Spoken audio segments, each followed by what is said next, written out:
Good evening, guys. My name is Tommy, and welcome to the On the Spot FPL show. This is episode 2. This is the first time that it's going to go live out to YouTube. So if you are tuning in on YouTube, then welcome. Thank you very much for taking the time to watch this show. And guys, if you're listening through the podcast, then same sentiment to you. Welcome. Thank you very much for tuning in and listening to the show. Don't forget, guys, you can find the On the Spot social media on Instagram, Twitter, Facebook. I think we've even got a TikTok as well, and the handle for all of them, nice and easy, all one word, On the Spot FPL. For those of you that are listening via the podcast, I'm going to share my squad images through those social medias. So the one thing that's difficult about listening to the show on a podcast is you don't get to see my squad as I'm talking about it. So if you head over to the socials, you'll be able to see those squads that I'm building. And just before we kick off with tonight's show, you already know what I'm going to talk about, the Denmark-Finland game.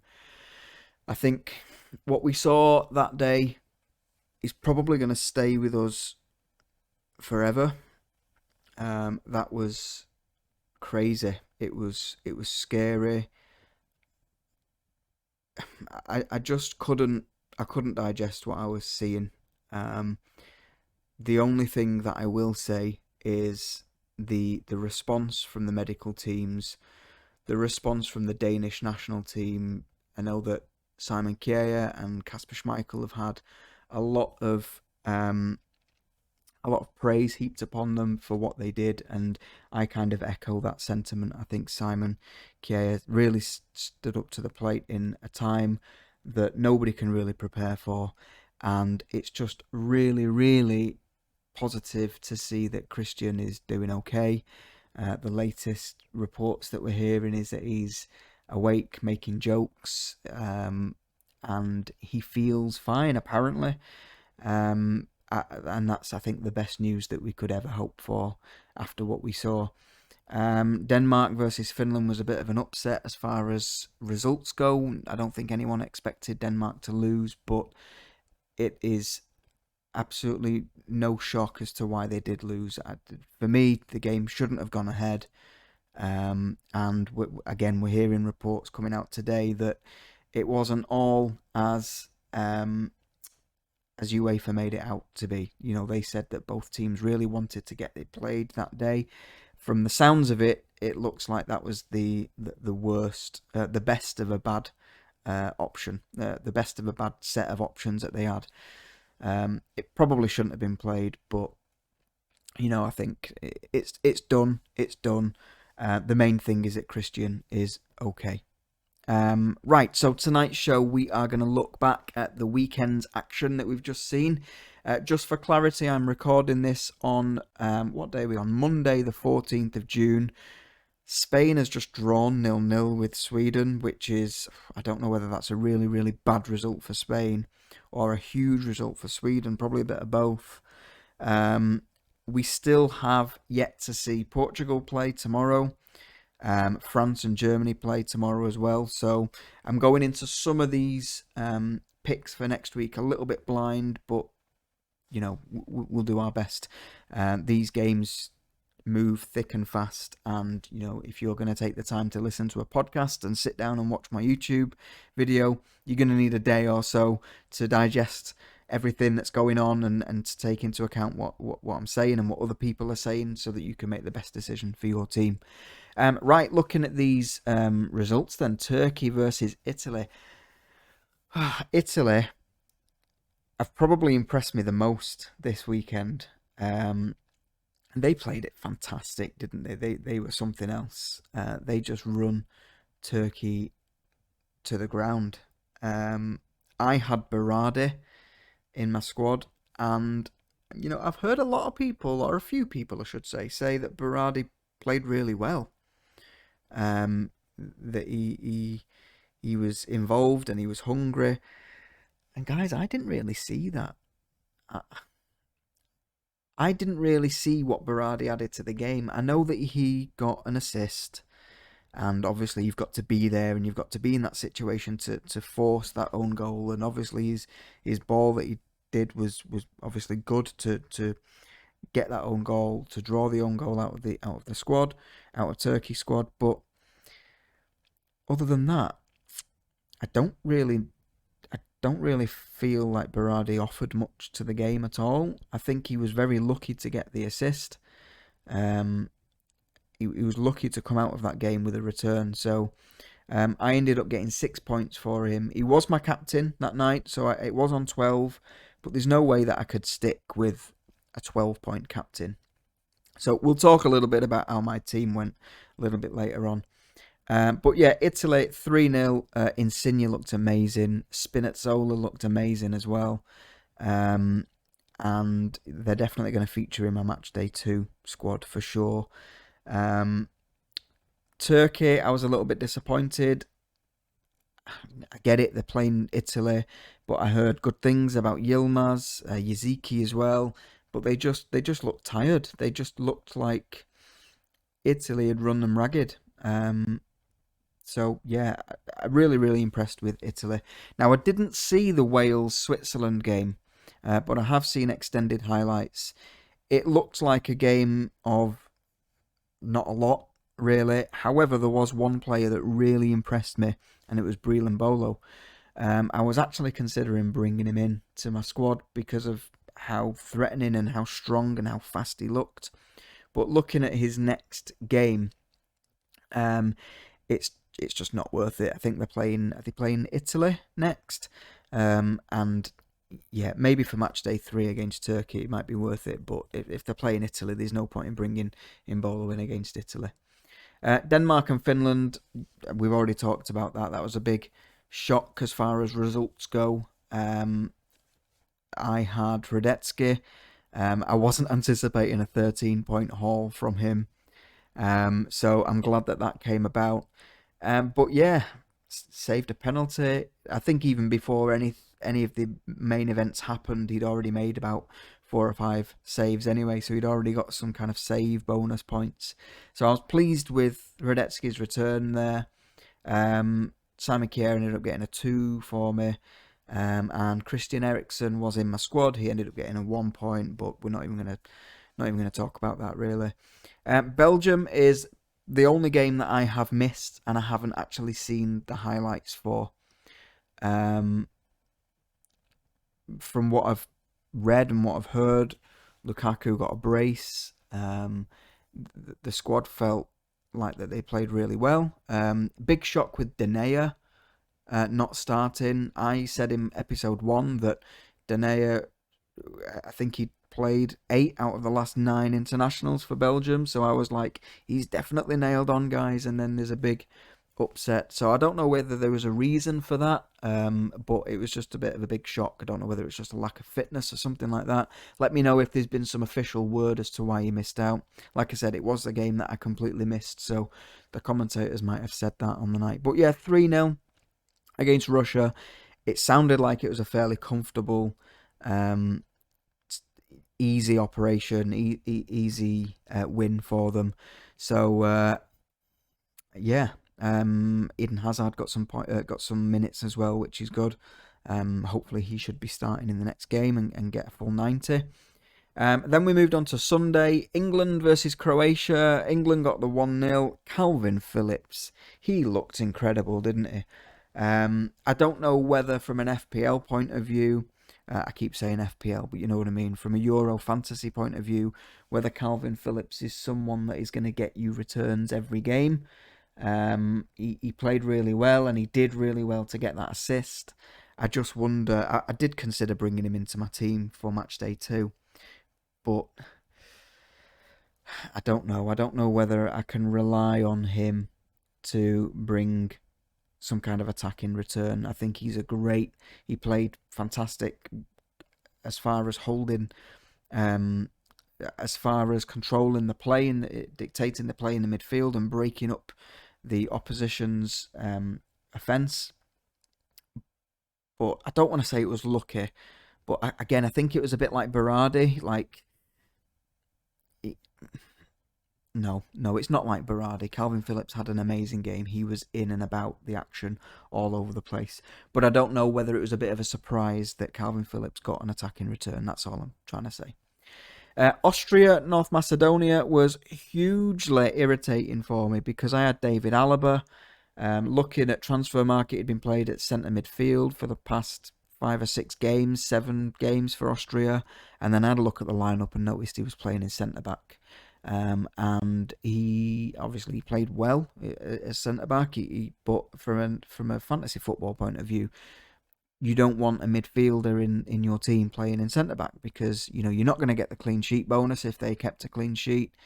So the only thing that I was dependent on is he was taking corners. So I was just willing someone to get ahead on one of his corners every single time. And I think it was around 78, 79 minutes, he suddenly swapped to left back. And with one of his first touches, made that beautiful cross, got the assist, and kind of salvaged a really frustrating game for me. I think he ended up with 6 points or 5 points, which was great. And then probably the game of the match day so far, Netherlands versus Ukraine, 3-2. How good did Dumfries look at right back? He looked really, really exciting. I went for Wijndal, and he didn't even start. He came on for the last 20 minutes and conceded 2. He ended up with a 0-pointer for me. But Dumfries, he looked really, really good. He looked up for it. So he is someone that is definitely featuring in my Matchday 2 squad. As far as Ukraine's concerned, I had Malinovsky. And yeah, you can tell when I watch the game, you can tell that he's a player with quality. But I don't know, the whole of the Ukraine squad looked just a little bit slow, a little bit sluggish, a little bit tired. And I don't know, Malinovsky played a little bit too deep for me. He was kind of sitting on around the edges of the penalty area, and I really wanted him to start making some runs and getting a little bit more forward, but I don't think he's that kind of player. I think he's the kind of player to find a channel and feed it, and hopefully there's a striker on the end of it. So he was a little bit disappointing for me, but he is, like I said, he is the kind of player that I can see that if you did want to stick with him, he could bring you some returns, especially seeing as they're playing North Macedonia in the next game. But we'll talk about the Ukraine choices for the next match day a little bit later on. And then today we've had Scotland, Czech Republic. Again, Scotland looked really poor. Czech Republic didn't look amazing either, to be fair. Schick obviously got that wonder goal, which was a stupid mistake by Hendry, the centre-back, Scottish centre-back. I think he should have had the awareness that he was probably the last line of defence, and he was 30 yards out, and there was 2 other Czech Republic players behind him. There was an easy pass to the right. He should have took that. I think it was just a whole case of, for the whole team really, it was just a case of, I think the occasion got to them a little bit. Dykes looked really good, but there was times where I felt like he could have been a bit more, what's the word? He kind of passed a few shots in with his side foot, and he could have attacked it a little bit more. He could have laced them. And the same for Andrew Robertson's attempt in the first half. He was free, and he kind of like tried to curl side pass it into the near corner, and really he should have laced it, should have gone for it. So yeah, I think a little bit of nerves. I don't know how that is gonna see out now for Scotland, because they've got some difficult games coming up. I worry for Scotland, to be fair. But yeah, Schick did look good. He did look good. His header was a good take as well.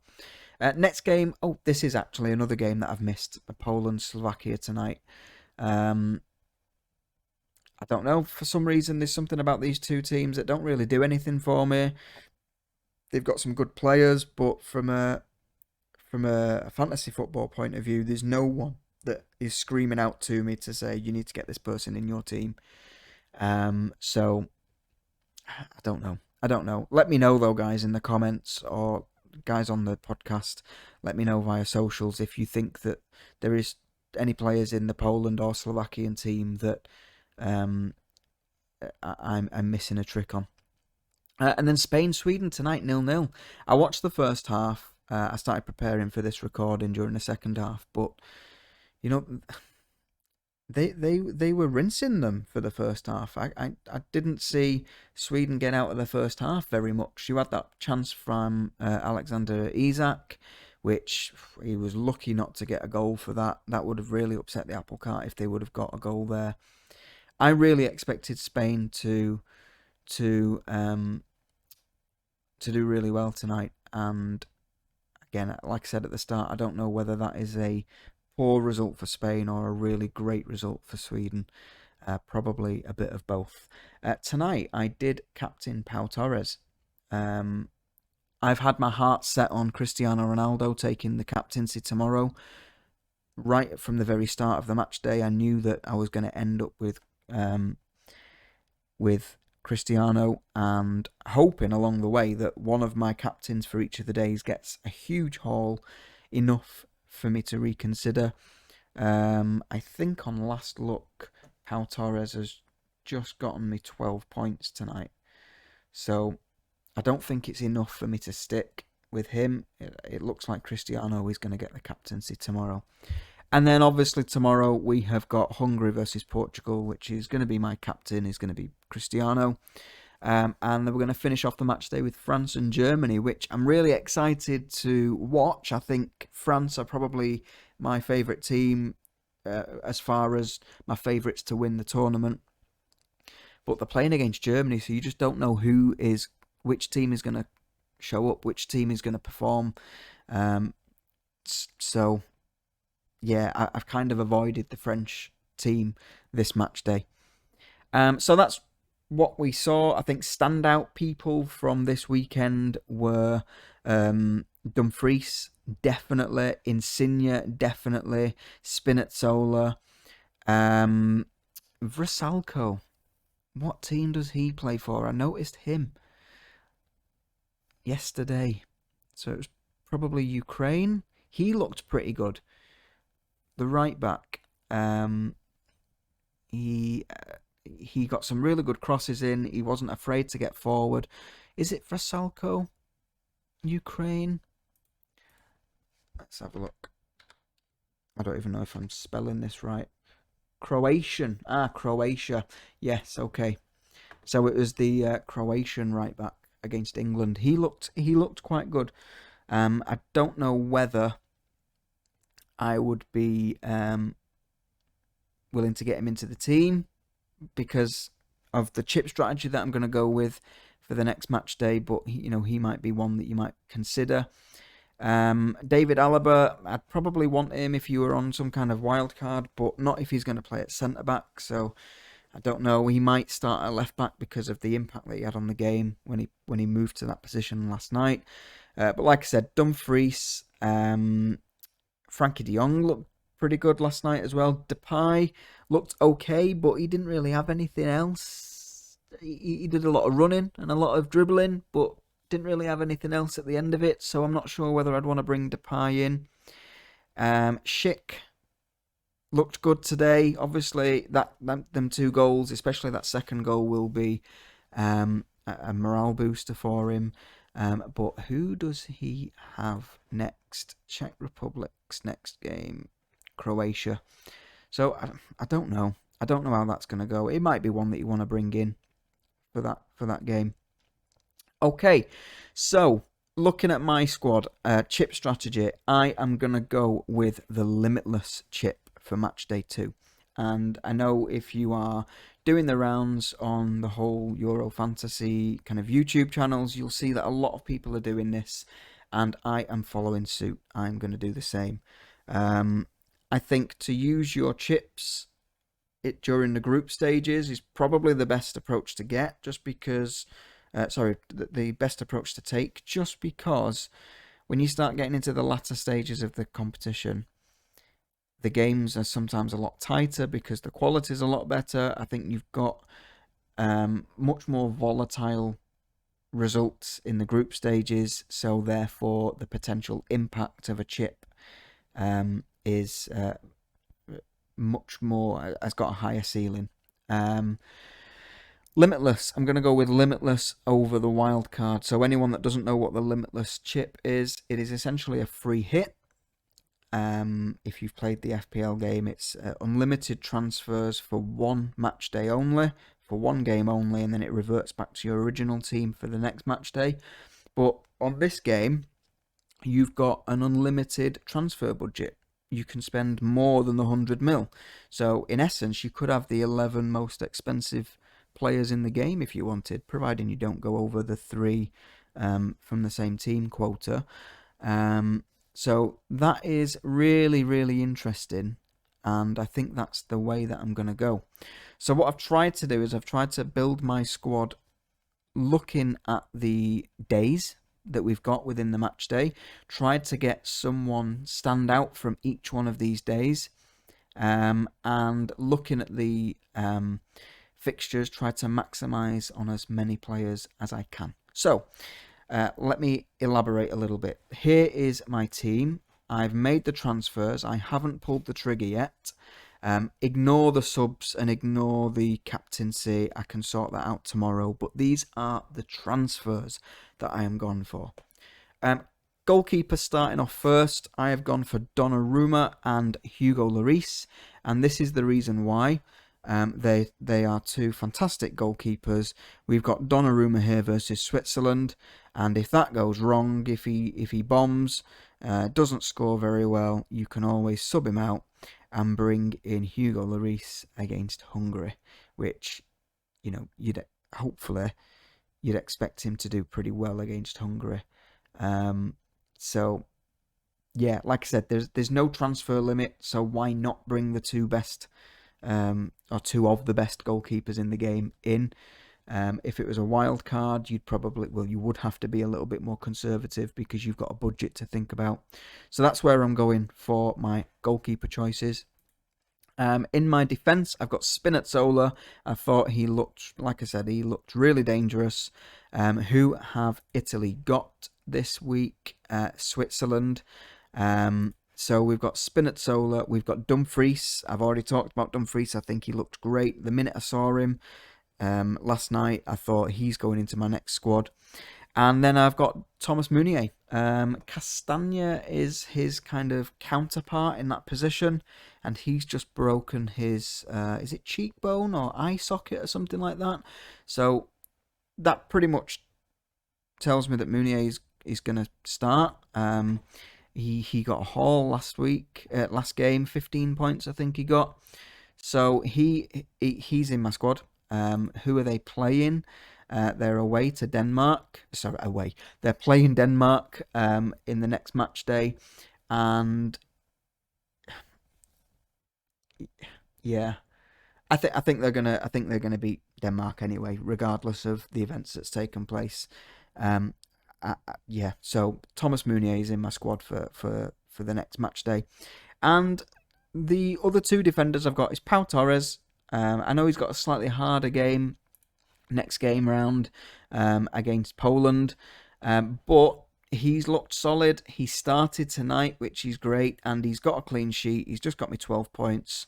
So he's going to play, and because he's one of the last games in the game week, he is the last game in the match day, I can make a decision as to whether to bring him on or not. I've got that nice option to have. If there's someone that's done particularly bad, I can bring Pau on. And then the other one is Zinchenko for Ukraine. Zinchenko is playing North Macedonia, who didn't look particularly well. He's classed as a defender, but he is playing more like a left winger, midfielder. So I'm happy with Zinchenko. I think he didn't particularly do very well in the last Ukrainian game that I watched just last night, but I think against North Macedonia, it's a different kettle of fish, and Zinchenko is a good option to have. There wasn't really anyone else that really stood out that didn't either already take me over my 3-player quota. So, yeah, I'm happy with Zinchenko. I'm happy with what he can bring. In midfield, I've got Insigne. I've already talked about him. I've got Paul Pogba. I think it's really important to try and get as many French people in as you can. They're playing Hungary. Yes, they're playing Hungary in the next game. And, there is an argument to say take Lloris out and get another attacker or get a defender. And I get it. Maybe. I'm still undecided, but I just think Pogba, he always seems to play better for the national side than what he does. He's a little bit more consistent for France than what he is against United, for United, I should say. And I suppose it depends on how he plays tomorrow. If he plays terrible, actually, how does it work on this game this week? If I pull the trigger now, I can still change my players around, surely, until the deadline. I'm going to say that you can, but I'll find out and clarify on the socials. But equally, if you guys already know, let me know in the comment section. But Pogba is in my squad for the time being. He's not a question mark because I'm quite happy to have him there. But I'm just wondering if there is any tweaking that I'm going to be doing on the team. It might be him. I might go for a third, make a French player my third attacker. Griezmann maybe, or maybe even add a defender. Maybe get rid of Zinchenko and add Varane or someone like that. Again, I don't know. I think part of it is because I don't know who is going to be starting in the French defence. And that's probably my bad as far as I should have been doing a little bit more research or have a look at who's been starting recently. It doesn't help that they haven't played yet. So maybe once I've had a look at the starting lineup tomorrow, I might tweak that. But, if I do keep it as it is, I'm not unhappy with having Pogba in the midfield. Yarmolenko is in, again, trying to utilise that opportunity against North Macedonia. He played really well yesterday, and listening to Andy at Let's Talk FPL, he kindly let us all know that Yarmolenko's on penalty duty, which I didn't actually really know. So thanks very much, Andy, for that little tidbit of information. I think that, plus the fact of what I was talking about, Malinovsky looks a little bit too deep. He didn't really look very attacking yesterday. The cross was amazing by him to create that second goal, obviously, but I just think Yarmolenko adds a little bit more spice to that team. So out of the two, I'm happier to go with Yarmolenko. And then we've got Sterling. Sterling, I don't know whether I'm jumping on the bandwagon a little bit, but I think overall the English team are going to be up for playing Scotland, especially a Scottish team that's just lost today to the Czech Republic. They didn't look particularly good. Sterling will be up for it, especially after he's just scored that goal. He's broke a bit of a drought. I think I heard the commentator say that he's not scored for like 9 English games or something like that. So he is going to be up for it. I think the whole team are going to be up for it. And if I'm looking for an English midfielder, who else? Calvin Phillips. And again, going back to that point that I made at the start, I think I trust Sterling to get something more than I do Phillips. There's Mason Mount, who took a free kick, came quite close yesterday with that actually, but I don't know. I'm quite happy with Sterling, but again, similar to Pogba, I'm open to changing it up if needs be. But yeah, other one is Eden Hazard. He got some minutes against Russia. And I think looking at their fixture against Denmark, I think he's one to have in. He might be one, though, that I might swap out and bring someone else in from my subs bench. We'll just have to see how he goes. But I think, again, he's an opportunity to take advantage of a potential good fixture that Belgium have got. And then up front, I've got Lukaku. He's got a 10-pointer this week. For those of you that captained him, I've got 20 points out of him. And we've got Mbappe sidelining him, up with him, up there. I'm really excited to see what he does this tournament. And my third attacker, I've gone for Harry Kane. And again, I don't know whether I'm just jumping on the bandwagon a little bit like Sterling, but again, like I said, I think they're going to be up for Scotland.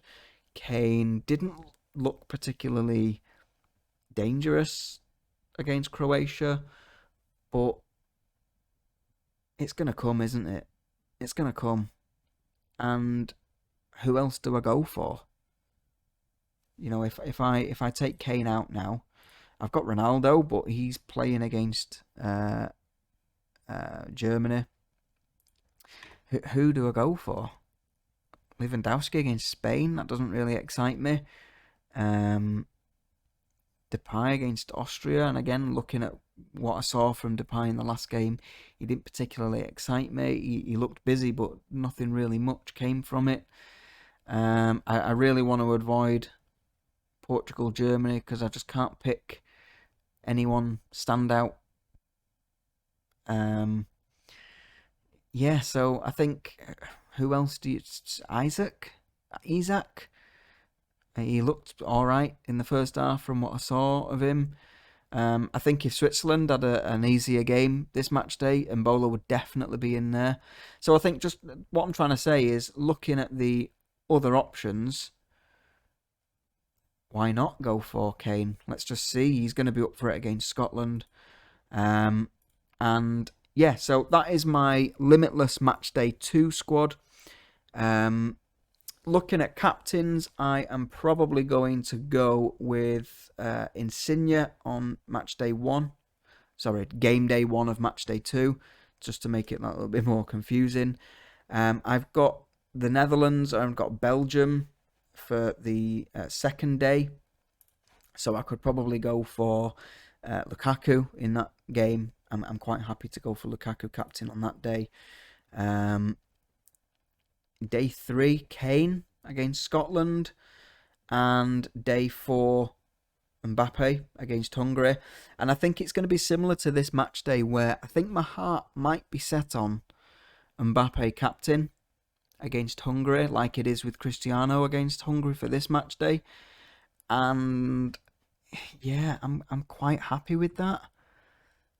And of course, I'll still play the captain each day, because I know that I want to finish on Mbappe, and just hope that along the way someone gets, I don't know, 20 points or more. If I can get a 20-pointer out of someone, I'm going to stick with them. I think that will be my strategy anyway for this match day. So I think I'm quite comfortable with the squad that I've picked. I hope I've been able to justify it well. That's my reasoning behind it anyway.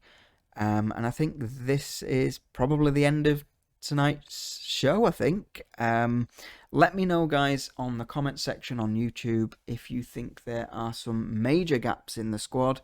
Anything that you do differently.